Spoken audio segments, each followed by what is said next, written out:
Many years before God's people were taken to Babylon, God promised the prophet Jeremiah that the exile would last 70 years. Then, God would bring his people back home. God always keeps his promises. Cyrus, king of Persia, had taken over Babylon. God gave Cyrus an idea. Cyrus said, "Let all of God's people go back to Jerusalem so they can rebuild the Lord's temple. Give them gold and silver and animals.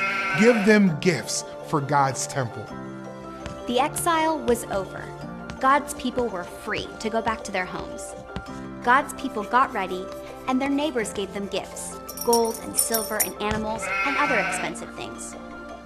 Zerubbabel and the high priest led God's people to Judah. They had been away for 70 years. Many of the people were born in Babylon. They had never seen the land God had given their parents and grandparents. In all, thousands of people went back to Judah. They settled in their hometowns and set up their houses. Then the people met together in Jerusalem to rebuild the Lord's temple. First, the priests rebuilt the altar in the same place it used to be. They followed all the laws of God for building. When the altar was finished, they offered burnt offerings to God. The people also obeyed the law about special celebrations. They had a festival like God had told them to do, and they made sacrifices to God. Then God's people gave money to stonecutters and carpenters who would work on God's temple. They paid people to bring cedar logs to Jerusalem. Finally, when everything was ready, the people started to work. They laid the foundation of the temple. The foundation was important. It would make the building strong. When the foundation was finished, the priests put on special clothes and the people praised God.